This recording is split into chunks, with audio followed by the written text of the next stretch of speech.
المصنف رحمه الله تعالى عنه ونفعنا به وبعلومه في الدارين آمين.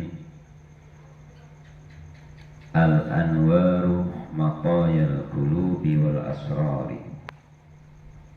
Adapun cahaya iman atau cahaya keyakinan yang menemani warid. Minggu yang lalu kita karunia spiritual yang menemani warid atau menemani karunia itu adalah kendaraannya hati dan sir. Jadi itu adalah kendaraannya hati dan sir.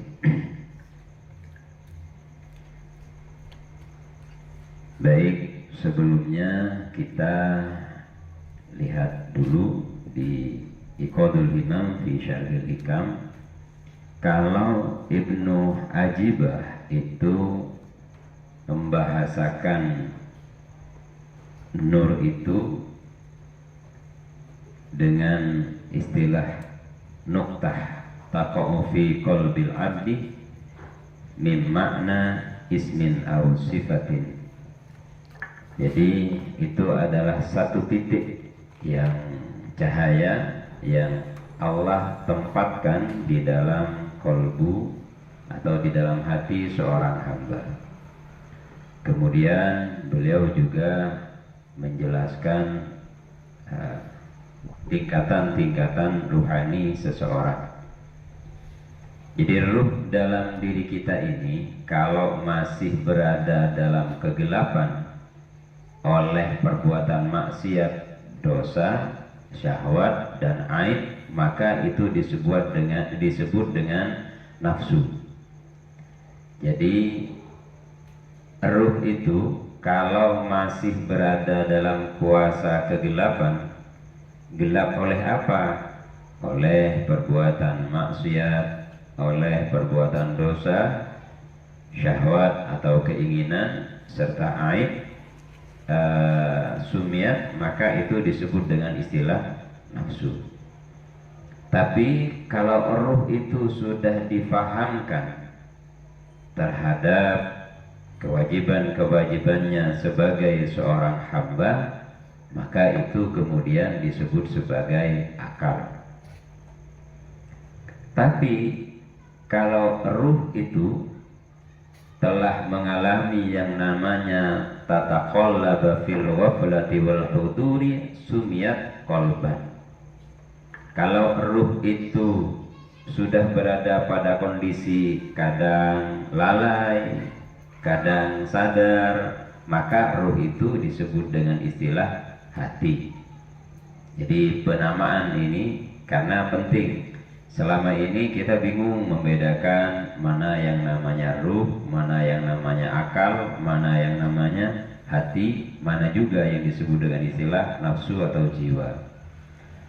Fa'idha apabila itma'annat wa sakanat wa istarahat min ta'dil basyariyah sumiyat ruhan.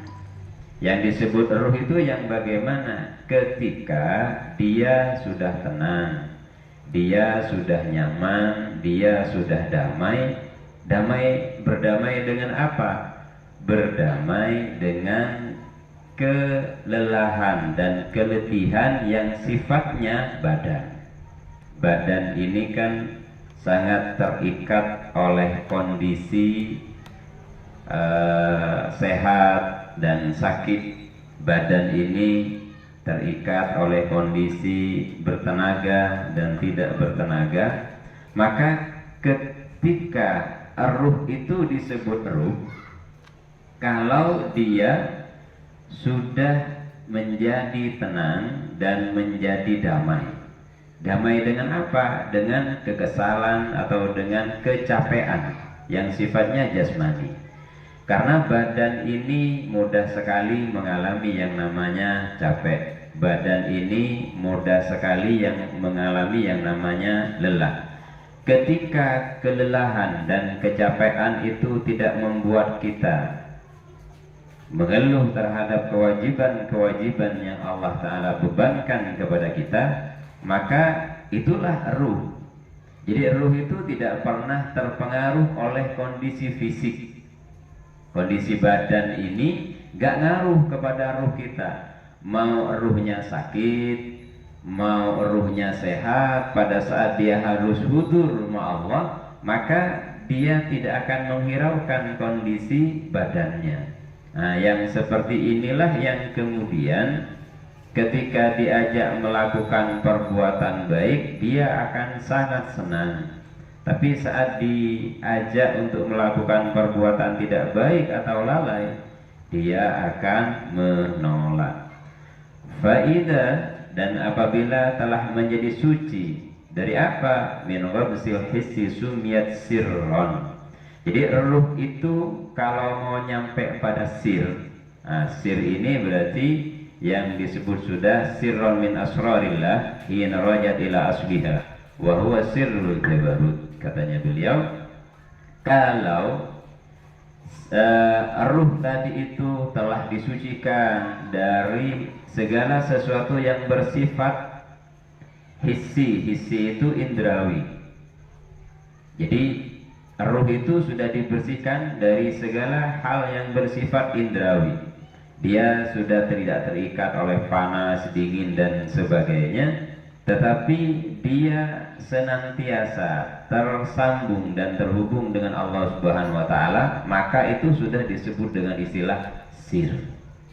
Nah, untuk mencapai di sini katanya beliau, disitulah kita perlu latihan-latihan dan riyadhah. Makanya fama awrada 'alaikal warid illa litaghiba bihi an kulli syahid. Ketika Allah Ta'ala itu sudah menciptakan warid, memberikan warid karunia ruhani, kita dikasih semangat untuk ngaji, kita dikasih semangat untuk sholat, kita dikasih semangat untuk membaca Al-Quran, maka itulah yang kemudian disebut dengan istilah al-warid.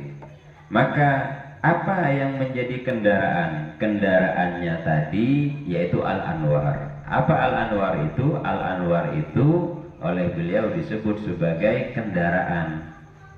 Apa? Yaitu keyakinan, iman dan tauhid. Nah, sekarang bagaimana menyalakan, menghidupkan iman ini di dalam kolbu kita? Jadi agar kolbu kita punya kendaraan untuk berproses mencapai kepada derajat ruhani sampai mencapai derajat asrar, maka yang dibutuhkan adalah keyakinan.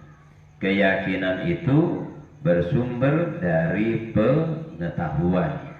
Pengetahuan itu bersumber dari mana? Ya dari ngaji, dari belajar.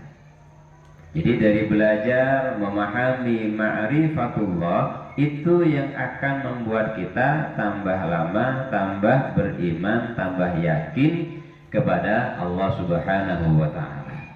Maka ketika kita ini dalam hidup ini kan sederhana sebenarnya. Allah tuh gak pernah, kuncinya begini, Allah gak pernah berirodah kepada kita, menginginkan kita di muka bumi ini sengsara, nggak pernah. Allah itu tidak pernah berkehendak untuk menyengsarakan manusia. Kenapa? Karena Allah itu tidak punya yang namanya kegelapan. Kegelapan itu adalah lawannya cahaya. Jadi gelap itu ketika cahaya itu tidak ada, maka itu disebut dengan istilah gelap. Begitu juga dengan baik. Baik itu adalah sejatinya Allah. Dan kejahatan itu ketika kebaikan itu tidak ada. Makanya jadilah manusia yang sadar, bukan menjadi manusia yang baik. Karena baik tanpa kesadaran itu suatu saat akan runtuh dan luntur kebaikannya. Contoh, ada orang dermawan karena karakternya, tapi karena dia tidak diawali dengan kesadaran, suatu saat kedermawanannya itu dibalas dengan keburukan oleh orang yang menerima kedermawanannya, maka itu bisa berubah. Tapi kalau orang yang memberi karena kesadaran, jangankan hanya dibalas dengan keburukan, dihujat, dicaci dan sebagainya pun pada dirinya ada kesadaran apa? Saya dermawan ini karena Allah nyuruh saya. Jadi saya berbuat dermawan ini, berbagi ini karena Allah perintahkan saya. Anda mau berkomentar apapun, membalas apapun, ya silakan saja. Itu tidak ada hubungannya dengan saya. Agar apa? Nah, itu kalau orang sadar.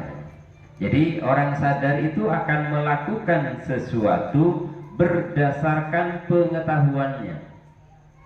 Makanya kalau kita melakukan sesuatu berdasarkan pembiasaan dan kebiasaan, itu biasanya tidak akan bertahan lama. Bertahannya sebentar. Kenapa? Karena berdasarkan kebiasaan.